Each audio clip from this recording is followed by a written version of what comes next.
So naturally we get tied into personal productivity advice, blogs, videos and articles telling us what the next hot app is. Wink, wink, that's probably us. But when it boils down to it, it's about finding the strategies to protect yourself from your own company. Today we're exploring why companies have personal productivity and they made it a personal problem, and how modern work is adapted to work with us. Today's video is kindly sponsored by Twist. We've been using them for 3 years as a way to asynchronous communicate, and you can check them out in the link in the description. So a way that we work actually feels uniquely designed to keep us distracted, overwhelmed, and constantly putting out fires. According to Harvard Business Review, collaborative work is a time spent on email, IM, phone, and video calls, and it's risen by 50% or more over the past decade to consume 85% or more of most people's work weeks. And meetings are a fantastic example of this. A study published by Microsoft found that time spent in meetings has steadily increased over the past 2 years, to the point that workers now spend 253% more time in meetings than they did before the pandemic. Other elements of our day include Teams and Slack type of communication, and according to a 2020 data collected by the Wall Street Journal, the median response time for work emails was 72 minutes.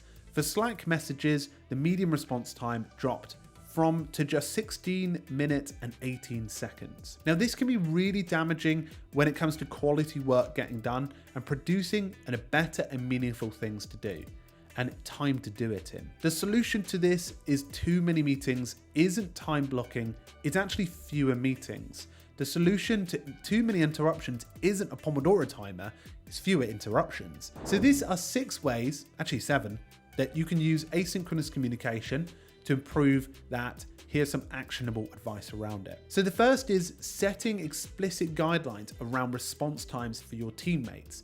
Experiment with what works for your team. You may be surprised that the world doesn't stop turning when you give people 24 hours to respond to your messages. So being able to adapt how your response times react will redefine how they think of you. Sometimes people want stuff fast, but other times it's maybe good to test the boundaries and understand and show them that we don't need to make this incredibly fast turnaround. It's obviously dependent on a lot of different factors, but sometimes when we set our standards of responding so fast, people get annoyed when that is even doubled. So just something to note, especially when you think about 16 minutes and 18 seconds to reply to a Slack. Humanly, it's probably not always healthy to reply within that period of time.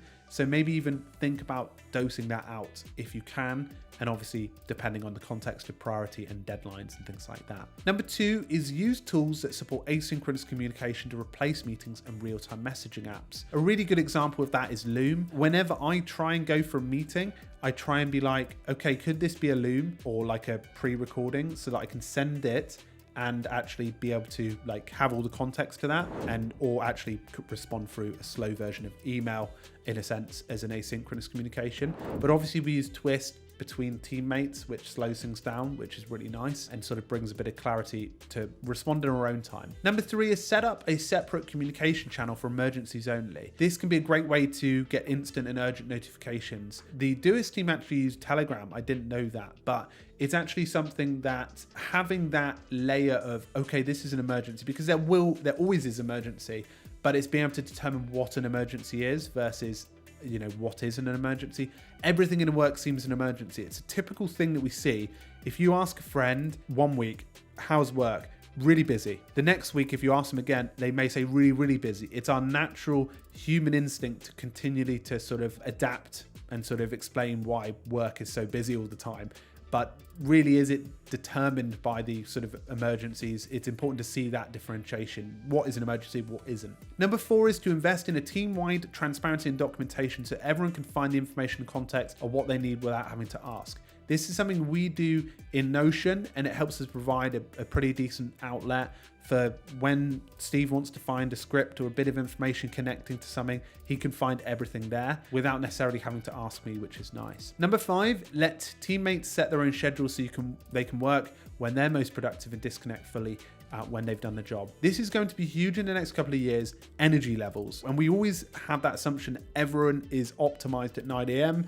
and by the end of the 5 p.m., you know, they dip out. But at the same time, we always assume people have these sort of routines and schedules in place, but it really isn't the case. We should be allowed to work a flexible schedule because some people work better at different times. Some people have things that are going on, and we should be able to adapt to those routines, especially with how we're working now. But I'm sure this will come more prevalent in the future. Number 6 is measure success by the work that's actually getting done, not the hours that someone spends on it, or the speed that they actually respond to messages. This is so important because it's so common for people like, okay, they didn't respond fast enough, so it means they didn't get it done. You should judge it on the quality of the end product. And number 7, make sure team leaders are modeling good asynchronousness, not responding immediately to messages. People won't trust it unless your boss's actions align with those words.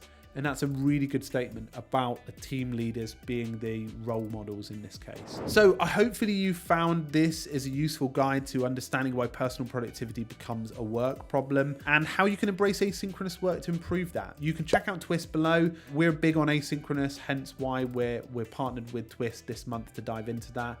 And I'm super excited to hear some of your opinions in the comments below. Make sure to check out their newsletter, which has over 6,500 members, reimagining what the future of work can be.